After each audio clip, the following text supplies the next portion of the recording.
And to look at the upcoming elections in Mozambique and other main issues around the continent, I'm joined in studio by Advocate Sipho Mantula, a researcher at the Institute for Dispute Resolution in Africa at the University of South Africa. Advocate, it's always a pleasure having you in studio. Thank you so much for joining us. Welcome. Thank you very much, Simpio. Evening, Jumbo, and even to the viewers. In just a couple of days' time, Mozambique will be going to the polls, and I suppose this is a very, very important election compared to the other previous elections. So what's your expectations?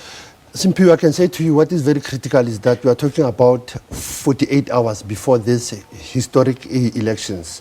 Challenges are around the issues around the signs of violence that are in the northern part, Cabo Delgado. The other challenge is that they are just coming out of the ripping effects of Cyclone Idai, and that is in the Sofala province, in Chifefe province, that is known as Beira. And you find that the other issue is around the killing of a local observer this past Monday. Now, you have a sense of intimidation and violence. And one can say, again, we have a latecomers coming in to observe, which is our SADC and AU. They might have been there a month before, but our counterparts, EU, have been there 3 months. So some of my analysis, it is that you have the issue that the citizens and electorates will rely on the international observers. Yeah. They will rely as well on the political tolerance of both Renamo and Frelimo and the other parties. What is critical these elections, for the first time you don't have the leader of Renamo, Afonso Dhlakama, who has passed on last year. Secondly, these elections are critical that for the first time people will be able to directly elect governors.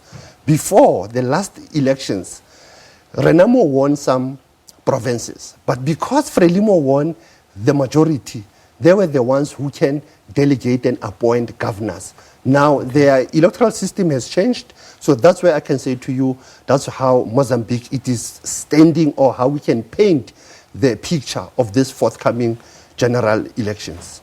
Do you think these elections will be free and fair? I mean, the Electoral Commission has come out strongly saying that it's quite confident it will deliver a free, fair and credible elections. But you've just mentioned the Cabo Delgado murder of the observer mission head in Mozambique who was murdered execution style. I mean, just looking at how he was murdered execution style, and the shooters left nothing to chance with 10 bullets, no less than 10 bullets lodged into his car. And does that cast the credibility and the fairness of this election into doubt? Definitely. Another point that I didn't mention, in any election, there is a say that even those who have died, they must not rise from the voters' roll.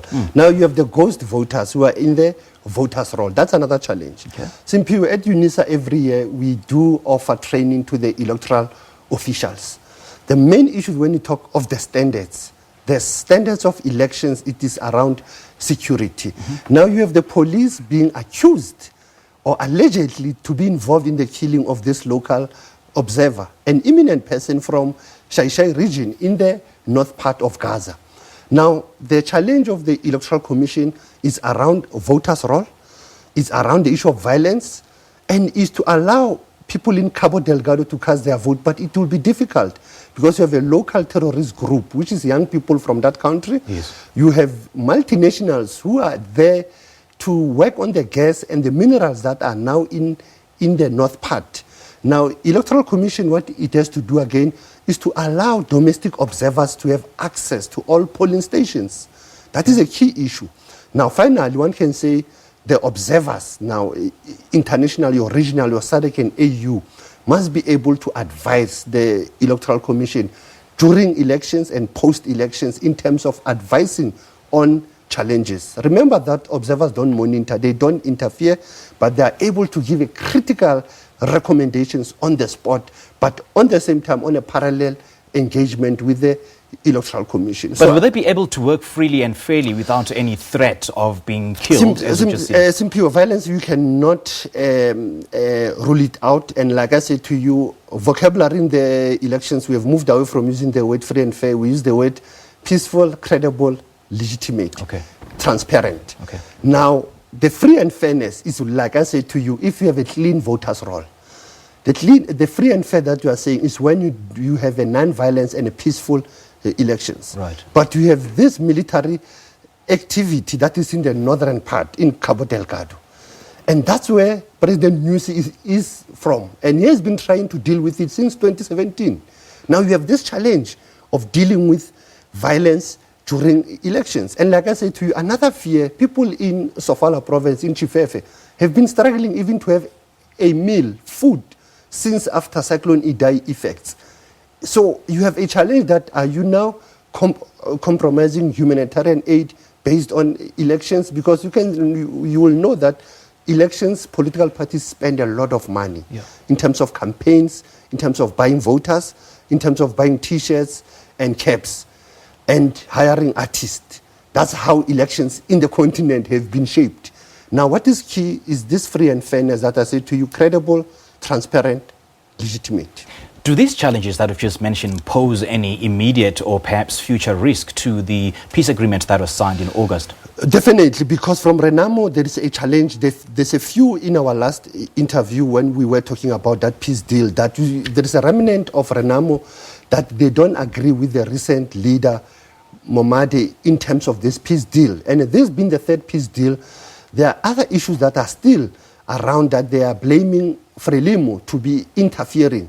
And Renamo, by the way, has not even disarmed. So if you don't have people who have handed over their guns, then how can you be talking of peace? You know, so the issue around is around the disarmament of some of the remnants of Renamo. But I can assure you, Renamo leader who was giving the last rally in one of his areas where he was saying that they will go into those elections peacefully and they will push to fight corruption that is in that country. It's not just Mozambique that is going into the polls. Another one of our neighbors, Botswana, will also be going to the polls later on this month. And the ruling party has been plagued with infighting, leading to the former president, Ian Khama, forming his own political party. Surely this is not the best of news for the BDP as they go into the polls. No, that is quite true. And actually you have seen even his younger brother, Tsekedi, who was the minister, who even left the ruling party, joined his brother. And yesterday, actually, for our viewers' sake, for the first time, people of Botswana voting diaspora vote. Yes. There were only 1,000 in 20 countries that have voted yesterday. So their diaspora vote started yesterday on the 12th. And now come the 19th of October, this week on Saturday, you'll have electoral officials and security officers voting. And the 23rd, like you are saying, it will be the ultimatum. But the politics of Gaborone again is this one-party ruling system, and Gaborone again it is in violation, if one can say. They have not signed the African Charter on elections, democracy, and governance. So I will normally get annoyed and tensed when people say Botswana is a stable democracy, when in the African Union language, if they have not ratified the African Charter on elections, should there be any crisis? How will they even resolved it?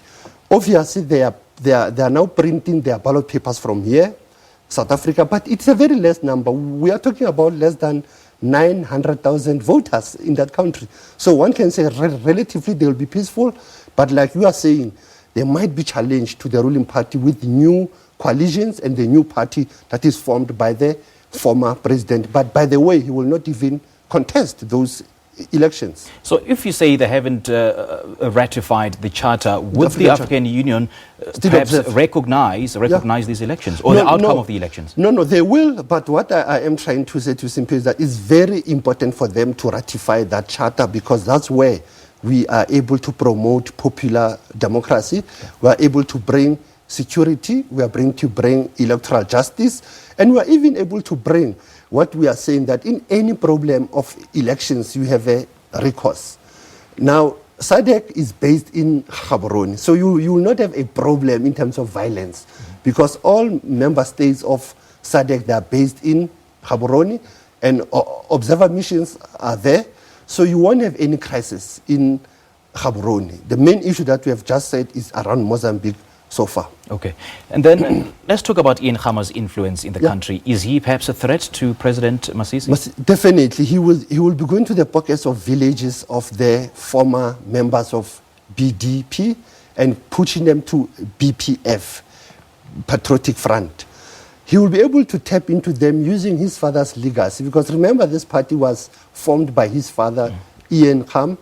And again, he will go back and say, but I've been very a disciplinarian in this country. Masisi came and relaxed the laws.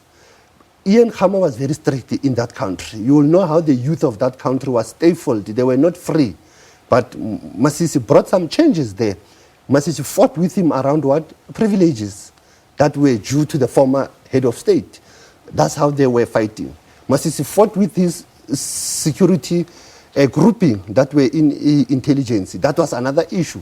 So you might find that these issues around him and Khama, I mean, both the current president and the former president, they've been tussling mostly around the issues of governance and all around benefits and privileges, which I don't think they're relevant, because the main challenge that they're facing these elections is that the young people of that country want opportunities. They want jobs.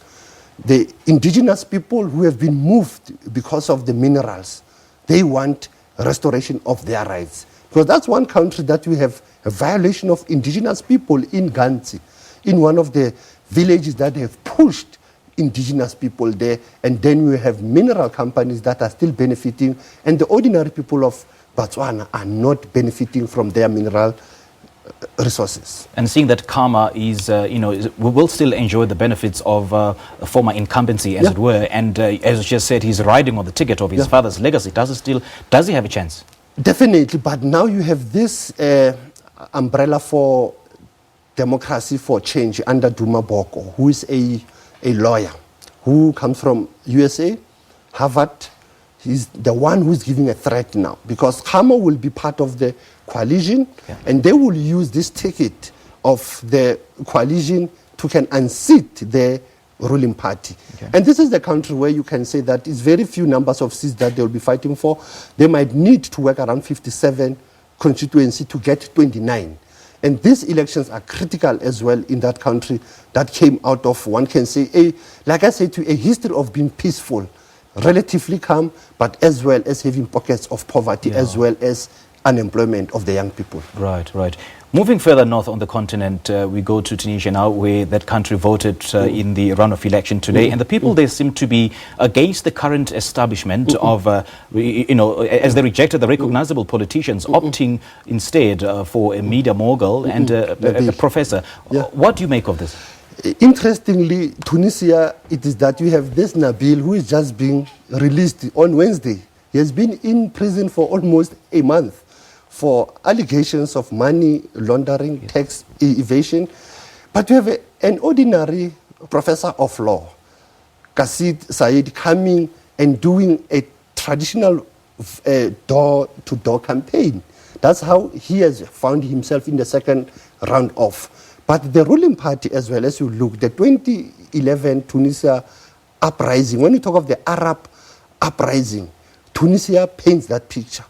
But when you look at elections and today, there's allegation of there was a low tenor, a lower tenor voter, meaning there were very few people who were going for this second runoff, because still the ruling party, it is still holding some of the areas. But you have the two newcomers, and you have one who have just come from jail, and who might even contest it if he doesn't go through, to be saying, but I was not given a chance to even campaign. By the way, I was even behind bars.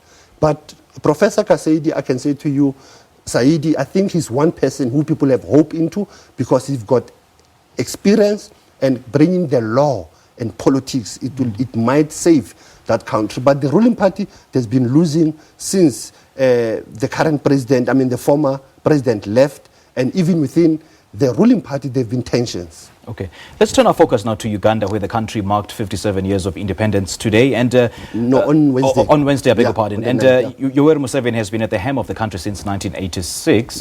Is there perhaps a reason to celebrate seeing the levels of poverty and unemployment in that country? You know, somebody will say politically they are free, but economically they are not.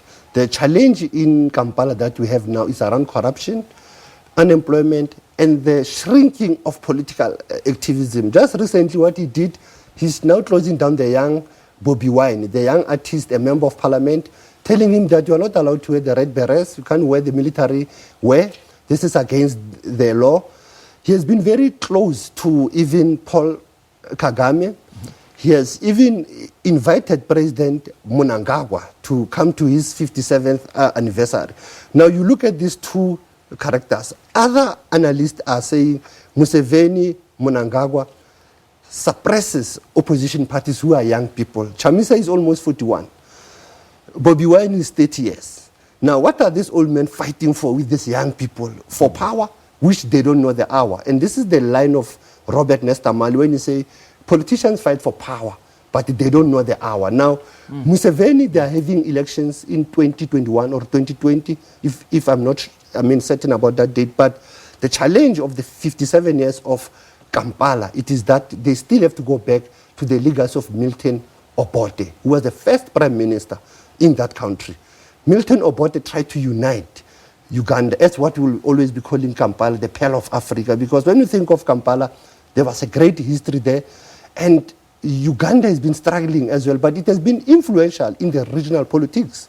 You look at the crisis in Sudan, you look at the crisis in the North and the South Sudan, Uganda has been very critical. The DRC crisis, Uganda has been very critical on it. So this independence is that if you don't have young people like Bobi Wine being allowed to can express their views, then you'll have a challenge of the forthcoming elections. So what should we learn about the ongoing standoff between President Museveni and Bobi Wine, especially in the context of stifling dissent, which has been an ongoing trend throughout Africa? I think that what the current president is doing, the senior elder statesman is doing, is that he's pushing himself to a swarm of bees of Lalibela now, where he will be having a swarm of bees of political opposition coming to him, the regional body coming to him to say that allow multi-party democracy. Remember in the last election, he said that he won't go for the third term.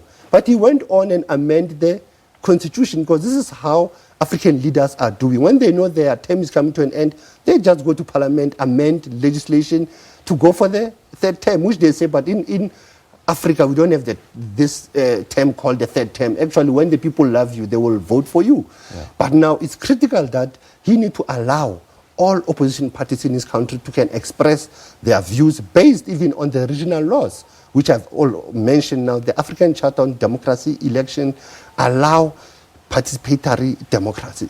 Just how strong is the opposition movement in Uganda? Can they stand up to President Museveni? They can, through Bobi Wine getting the young people on his side and even other opposition parties. But I can still tell you, we have what we call the love for the liberator, the love for the liberation movement, when actually at some point they tend to become oppressors. That is the fear of liberation movements in the continent. One can say the love affair that they cannot divorce from the dictatorship that we see from African leaders who are basking on the state house for too long, forgetting that they must move and allow the new generation. Africa has got young people, more than 30 to 50 million young people who are looking for hope and change, but they cannot rely on the founding fathers and founding mothers only. That's how President Museveni must allow the new voices, the new faces, the new energy of the young people simply, because I think that's what Africa is needing now. And mostly in East Africa, you need young people, like we have seen with the latest story that we'll be talking about of the Prime Minister of Ethiopia, being very young. But you look at Joseph Kabila was our hope in the early years, but he was a completely failure as well, because he relied on the founding fathers and founding mothers. And the founding fathers and founding mothers, they tend to be nostalgic to their former colonizers. So Museveni is still a military, he's still a general. You know, I think we need more time to speak specifically about liberation movements on the continent and whether they're still relevant to the current contemporary politics. Correct. I mean, you've just mentioned Ethiopian Prime Minister Ahmed Abiy, who just won the Nobel Peace Prize. Would you say that he embodies what the other African leaders should be striving for?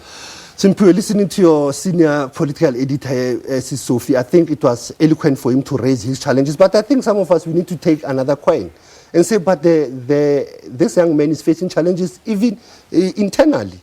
Within the ruling party and the coalition, there have been challenges. Only this year, remember, the chief of staff in the military was killed. Within the Ethiopian states, there are people who want to separate, secession.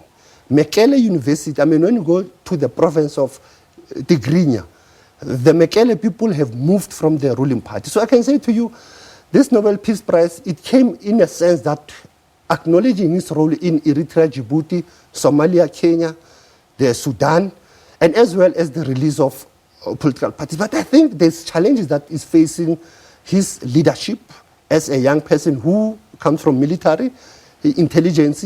But now the youthful leadership of him is that the elders are still holding him back. And for him to even involve women in his cabinet, that's a very good move that this young person has done. The issue that we once spoke, me and you, environmental consciousness, the issue of planting trees in that country was very critical. So I think the Nobel Peace Prize, he now represents the legacies of many African leaders who have received that prize. But that prize of the Nobel Peace Prize must equate to an African peace that we must wage in 2020, where we are saying we are silencing the guns. But I think that one, again, it's a pipe dream which will silence the minds. Somebody said, silence the minds that create those weapons. And silence even the cyber hackers, people who are hacking the systems. Silence the people who are causing conflicts in Africa. So I think Abiy will have a challenge in terms of uniting Ethiopians, because they are a country that is peaceful, but it has went through a lot in many years with Eritrea, with even Sudan, as well as with the border. And the issue of the Great Renaissance Dam. Remember, we've spoken about Egypt and Ethiopia fighting over the water issue. And the water crisis is around what Boutros Ghali said. The 21st century, the battlefield will be around the water issue. And he's fighting that issue of electricity and water. So I can say that the current Prime Minister is a good sign for the continent, but he still have a homework, what we call domestic and regional politics he has to handle. And speaking of domestic politics, I mean, guns still haven't been silenced in Ethiopia. We still report on deaths almost every single day, and peace hasn't prevailed in Ethiopia. So one then wonders, what criteria did the Nobel Peace Committee use in order to award Prime Minister? Simply, there were more than 300 people, candidates who were there, and I think 78 organizations. I think he has made it because of that peace process he went with Eritrea for more than 20 years. There was no peace process there was no seeing of eye to eye. You could not even call Asmara. You could not even fly there. So I think the issue that they looked, his age as well was critical. Very young, very sharp, and at the same time was able to unite the Horn of Africa in the short space of 18 months, by the way.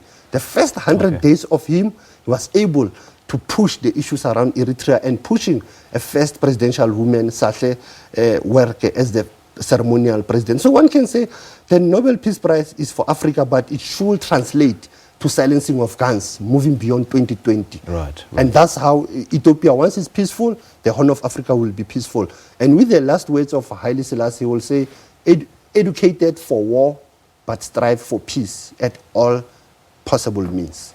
That is a very significant statement. Advocate Mantula, it's always a pleasure having you in studio. Thank you so much for joining us. Thank you very much.